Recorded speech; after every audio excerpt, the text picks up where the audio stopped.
Hi friends, అందరైతే ఎలా ఉన్నారు? సో తెలంగాణ స్పెషల్ మడుగు బూలు అయితే మనం ఇవాళైతే రెడీ చేసుకుందాము. సో మా తెలంగాణలో అయితే మడుగు బూలు ఏ స్టైల్లో చేస్తారో చూద్దాము. సో మా అత్తయ్య అయితే కారపూస అండ్ మడుగు బూలు అయితే చేసింది. సో ఇదైతే సంక్రాంతి చేసిన వీడియో. చాలా అంటే చాలా లేట్ అయిపోయింది పోస్ట్ చేయడానికి. సో నా ఛానల్ అయితే సబ్స్క్రైబ్ చేసుకోండి, లైక్ చేయండి, కామెంట్ చేయండి. సో మంచి సపోర్ట్ వస్తుంది. మీ సపోర్ట్ అయితే నాకు ఎప్పటికీ ఇలానే ఉండాలి. సో ఇక్కడ నుంచి అయితే మడుగు బూలు ఎలా ప్రిపేర్ చేసుకోవాలో అయితే మా అత్తయ్య చెప్తారు. అందుట్లో ఏమేమి వేసినావు? వేసినట్టే అల్లం మంచిగా కలిపి మిక్సీ పట్టుకున్నది ఉంటుంది కదా, కలిపి జల్లెట్లో పోసుకొని అల్లం వాటర్ పట్టావా? వాటర్లో వేసుకొని పోసి ఉప్పు వేసి కారం వేసి అంతేనా? అంటే బియ్యం పిండిలో అల్లం తిక్కనప్పుడు బియ్యం పిండిలో మంచిగా శనగపప్పు కేజీ, అర్ధ పావు మినపప్పు, 3 కేజీల బియ్యము, అలా జీలకర్ర వేయాలి, మళ్ళా ధనాలు వేయాలి, వేసి పట్టియాలి మెత్తగా. పట్టించినాక ఇక కారం ఉప్పు అల్లం వేసి చక్రాలు పోయాలి, ఇక మడుగులు చేయాలి. అయితే అల్లం పేస్ట్ని కొంచెం ఎక్కువ వాటర్ వేసుకొని మిక్సీ పట్టేసుకోవాలి. దాంట్లో అయితే మిక్సీ పట్టేసుకొని చేసినాం కదా. సో ఇలా మిక్సీ పట్టేసుకొని అలా వాటర్ని అయితే అలా చేసుకోవాలన్నమాట. అల్లం పేస్ట్ని అంటే డైరెక్ట్ మనం వాటర్ వేసుకోకుండా అల్లంని అయితే అలా మిక్సీ పట్టేసుకొని కొన్ని వాటర్ పోసుకుంటూ అల్లం ఫ్లేవర్ తగులుతుంది అన్నమాట. మొత్తం అల్లం వేయకుండా అల్లం వాటర్ అన్నమాట. సో అలా పిసికేసుకోవాలి. సో అలాగా అలా చేయడం వల్ల చాలా టేస్ట్లు ఉంటాయి. మురుకుల అంటారు కదా. సో అవి మా సైడ్ అయితే మడుగు బూలు అంటారు. సో ఇవైతే ఆయిల్లో వేపడమే మళ్ళీను. సో మా జోషిగడు కూడా భలే కలుపుతుంది. సో వాటిని అయితే మరి ముద్దలా చేసుకోవాలి. సో ఇవైతే ఎలా ప్రిపేర్ చేయాలో మళ్ళీ ఆయిల్లో వేస్తారు కదా, అప్పుడు చూపిస్తాను. అలా పిసుకోవడమే. చాలా ఎంత బాగా పిండి పిసికితే ఎంత బాగా పిండి పిసికితే అంత మంచిగా వస్తాయి అన్నమాట. సో ఎన్ని కేజీలు వస్తాం ఇవి? 3 కేజీలు. సో 3 కేజీల మడుగు బూలు అన్నమాట. కలపండి. ఇది చూడండి ఒకసారి. మెత్తగా పిసుక్కోవాలి. పిసుక్కొని కొంచెం తీసుకుని పావులు ఉన్నాయి కదా, పావులలో వేసుకోవాలి. సో అత్తయ్య అయితే పిండిలో పెట్టేసుకొని ఇప్పుడు దాంట్లో కొంచెము వాటర్ రుద్దేస్తుంది. వాటర్ రుద్దుకొని ఆ పిండిని అలా ముద్ద చేసుకొని అందులో పెట్టేసి నొక్కడమే. సో మా తెలంగాణ సైడ్ అయితే మడుగు బూలు అంటారు. ఒక్కొక్క ఏరియాలో పూసనా, మడుగు బూలు పూస అంట. సో దీని మీద వేస్తారు ఇలాగా. అలా వేసేసుకొని దాన్ని ఆయిల్లో వేయడమే.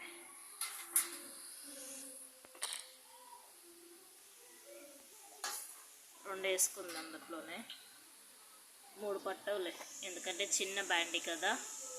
3 పడతాయా? 3 కూడా పడతాయంట. సో అదే 3వది కూడా వేస్తుంది. ఆయన ఎక్స్పీరియన్స్. సో ఫుల్ ఎక్స్పీరియన్స్ కదా. అవి వేసేసుకున్నాం కదా, పిండిని మళ్ళీ మొత్తం తీసేసుకొని ఎప్పటికప్పుడు క్లీన్ చేస్తూ వేస్తూ ఉండాలి. సో కాలింది ఆల్రెడీ, తిప్పేస్తుంది. మడుగు బూలు రెడీ.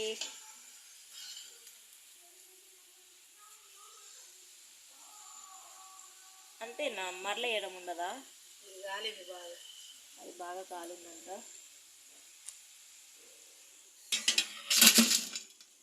వేసేస్తుంది.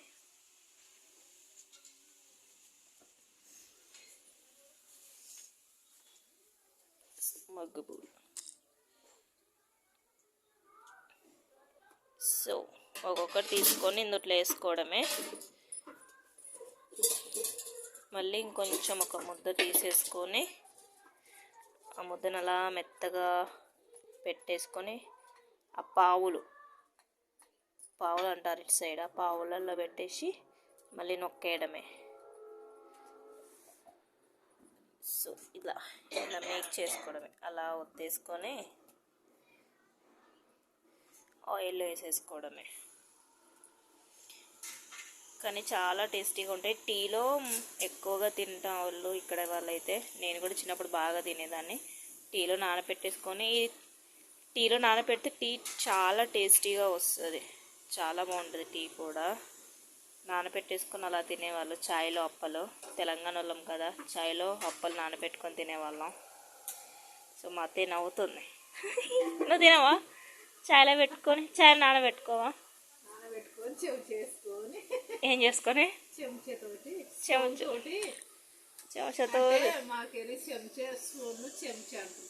స్పూన్ని చెంచా అంటారు.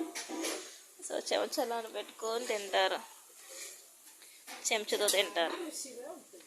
చాలా రుచిగా ఉంటుందంట. సో మళ్ళీ ఇంకొక దానికి ప్రిపేర్ చేస్తుంది. ఈసారి డైరెక్ట్ అందుట్లో వేసేస్తుంది అంట, పెద్దది. సో ఒక్కొక్కటి మళ్ళీ తీసేస్తుంది అత్తయ్య అయితే. ఎక్కువ కాలని వద్దు, ఎందుకంటే మాడిపోతాయి కదా, బాగోవు. టేస్ట్ బాగుంటుంది. ఇందులో ఏం పప్పు వేసావు అత్తమ్మ? శనగపప్పు, మినప్పప్పు, బియ్యం, శనగపప్పు, మినప్పప్పు వేసి పట్టియాలి. అదే పట్టేయడం అంటే ఆడియడం అన్నమాట. ఆడిచ్చాక బేషన్లో తీసుకొని దాంట్లోకి ఏమేమి వేసుకోవాలి? పిండి బేషన్లో తీసుకొని కారము, ఉప్పు, అల్లం పేస్ట్. అదే ఇందాక మనం చూపించాం కదా, అల్లం పేస్ట్ని నీళ్లు పట్టి అదేంటి జల్లెడలో అల్లం పేస్ట్ వేసి ఆ రసంతో వాటర్ని మొత్తం లాగేసి, అదే ఆ తొక్కలు ఉన్నాయి కదా, ఆ తొక్కల్ని మొత్తం ఆ జాడీలో జల్లెడలో పట్టేసి ఆ ఓన్లీ వాటర్, అల్లం రసంని పిండిలో పెట్టి కొంచెం సాల్ట్ వేసి తీసుకోవడమే. ఎందుకంటే అల్లం డైరెక్ట్ వేసామనుకో ఏంటి ఇప్పుడు అలా వేయడానికి రాదన్నమాట. సో ఇప్పుడైతే ఒక పెద్దది వేసేస్తుంది అత్తయ్య. ఎలా వేసినా వచ్చేస్తుంది, ఎందుకంటే మడుగు పువ్వులు అతుక్కుపోతాయి కదా. సో మళ్ళీ ప్రిపేర్.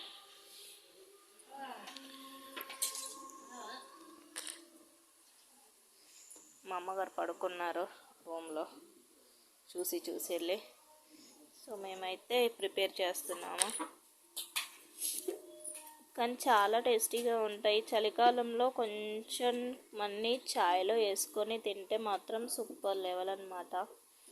మామూలు ఉండదు. సో మా అత్తయ్య కుకింగ్ అయినా, ఫిష్ అయినా, మటన్ అయినా సూపర్ చేస్తుంది. ఇలాంటి పిండి వంటలు అయితే అసలు ఇంకా చెప్పని అవసరమే లేదు. చాలా ఓపికగా ఎంత నైట్ అయినా చేస్తుంది. చూడండి మీరే, సకినాలు అయితే ఇంకా నైట్ వరకు చేస్తూనే ఉంటుంది. సో రేపైతే మళ్ళీ సకినాలు అన్నమాట. సో నా కోసం అయితే మడుగు పూలు, అరిసెలు, సకినాలు, గ్యారెలు. ఇప్పుడు ఇది అయిపోయాక నెక్స్ట్ గ్యారెలు చేస్తుందంట. సో నేను వచ్చాను కదా, నా కోసం ఇన్ని ప్రిపేర్ చేస్తుంది. సో ఆ ఫోటోలో ఎన్ని ఇయర్స్ అప్పుడు నాకు? సో మా అత్తమ్మ నన్ను చిన్నప్పుడు ఎత్తుకొని ఫోటో దిగింది. మళ్ళీ ఇప్పుడు ఎత్తుకొని ఫోటో దిగి ఆ 2 ఫోటోలు ఒక పక్కకు పెడతాను. చిన్నప్పుడు నన్ను బాగా చూసుకునేదంట పాప. ఇప్పుడు బాగానే చూసుకుంటుంది. కరకరలాడే కారపూస ఇప్పుడు వేస్తుంది చూడండి. ఎంతైనా ఎక్స్పీరియన్స్. నాకు ఆ నూనెలో పొంగడాలు అదే ఏంటి చిన్న బోండాలు వేయడానికే భయం. ఇంకా మొన్న అందుకే కాల్చుకున్నాను. మా అత్తయ్య అయితే డైరెక్ట్ నూనెలోనే చేయి పెడుతుంది. చాలా పిండి ఉంది. ఇవి అయ్యేసరికి ఆరిపోకుండా, సో పిండి అయితే ఆరిపోకుండా, అదే గట్టి పడకుండా అయితే అలా వేసుకొని ఎప్పటికప్పుడు అలా పిండి కలుపుతూ వేసుకోవడమే. మొత్తం ఇంకా కష్టపడుతుంది. చీకటి అయిపోయింది ఆల్రెడీ. 3 o'clockకి స్టార్ట్ చేసింది, ఇప్పుడు అయిపోయింది.